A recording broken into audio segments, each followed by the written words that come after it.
DPM, Excellencies, dear friends, colleagues. Listening to Walter, now I know why camels tear all the time. This will be a difficult year for all of us in ASEAN.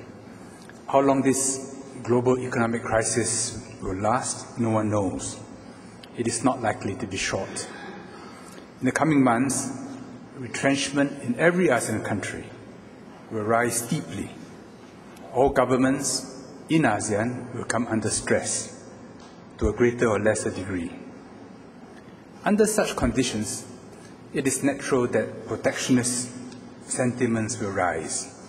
Governments will come under growing domestic political pressure to protect jobs and to favor local businesses. ASEAN itself will be put to the test. Without strong leadership, individual ASEAN countries, in their preoccupation with domestic economic problems, may not follow through on commitments. The political will to make ASEAN an ever closer community may slacken. By the time this crisis is over, the cards would have been reshuffled. Some countries will surge ahead, while others will slide behind. As for ASEAN, the question is whether this crisis will make us stronger or weaker. Much will depend on the response of ASEAN leaders and their collective determination to maintain solidarity under trying conditions. We cannot be sure now how they will react. During the Asian financial crisis, many analysts thought that it would spell the end of ASEAN. In fact, the opposite happened. Despite economic and political upheavals, leaders and ministers continued to meet and make tough decisions. Somehow there was a deep instinct to keep together. Our Asian dialogue partners, China, Japan, and South Korea, also stayed close. It was during the Asian financial crisis that the ASEAN Plus 3 grouping was formed.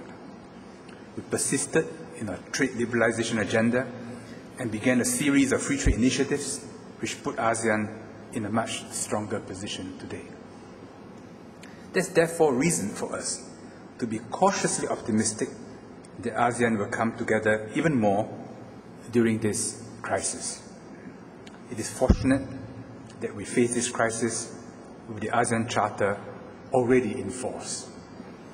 When we embarked on the process of drafting the Charter a few years ago, there was considerable skepticism. Despite divergent views in the early stages, the Eminent Persons Group under Tun Musa Itam's chairmanship concentrated on the major issues and presented a historic report to ASEAN leaders in January 2007. A year before, Malaysian Prime Minister Abdullah Badawi, in the ASEAN chair, commented that the Charter is a momentous undertaking, and he instructed the EPG to be bold and visionary in proposing major steps, adding that in order to provide the eminent persons the greatest flexibility, ASEAN has not stipulated any terms of reference. It was a blank sheet of paper that was provided to the EPG. And based on the EPG's report, the Charter was drafted chapter by chapter, never easily, by the high-level task force chaired first by Ambassador Manalo and later by Professor Tommy Koh. And we're so happy that Professor Manalo is here to join us for this afternoon's launch of the book. Foreign ministers met many times to settle key points in different parts of the world. Often we started our discussions not knowing whether we would come to any decision at the end of it. But somehow, there was always a political will to settle, move forward, and a helpful spirit of compromise. I remember two particular decisions which many of us feared might long remain deadlocked. One was what ultimate dispute settlement by leaders meant. If decisions were always by consensus, how could recalcitrant behavior be disapproved of and sanctioned against? And if you could not impose sanctions, then what was the purpose of the organization? What discipline could it enforce? Gradually, we came to the conclusion that leaders acted as a college of peers who could establish their own rules of discussion and decision-making, and we could not limit their freedom of action. It was a deep view, not a cop-out. To specify more was not only unrealistic, but needlessly disputatious. A second decision was the establishment of an ASEAN human rights body. Views were polarized, not because any ASEAN country was against human rights, but because some rightly feared that such a body might be used by external powers to pressure them. By seeing the issue from each other's point of view, we're able to make some progress. Enough for provision to be made in the Charter, but not enough for that provision to be fleshed out in the Charter. This is, of course, a subject that remains under intense discussion and will be on the agenda when foreign ministers meet in Hue Hin in 2 days' time. Well, I doubt that whatever body established will have teeth, but it will certainly have a tongue, and I certainly hope it will be a sharp one. After the Charter was signed by ASEAN leaders in November 2007, we could not be sure that all 10 countries would ratify it within a year. But all did, eventually, miraculously, and the coming to force was celebrated at the ASEAN Secretariat in Jakarta last December 15th, despite the postponement of the summit. Secretary General Pitsuwan has been energetic in getting the Charter implemented.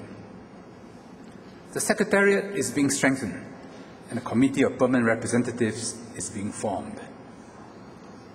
The ASEAN Charter will help us get through this economic crisis together. All 3 pillars of ASEAN must be strengthened in a balanced way.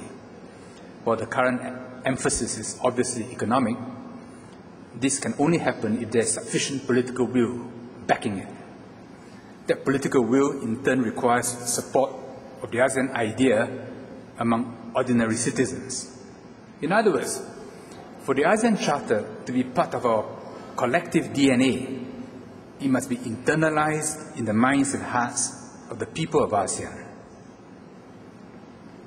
Last December, when we celebrated the coming to force of the Charter, we also released a new ASEAN anthem.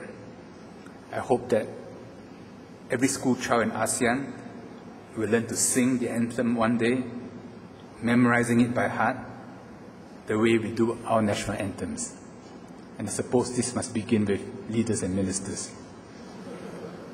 It is good that Ambassador Manalo, Attorney General Walter Woon, and Professor Tommy Koh came together to edit this book of contributions from many of those who were involved in drafting the ASEAN Charter. These reflections will help future generations understand the Charter's overall design, why it looks the way it does, why and how certain key provisions were drafted in a particular way. And I'm delighted to join all of you for the launch of the book this afternoon, and to add my congratulations to the many which the authors must have already received. Thank you very much.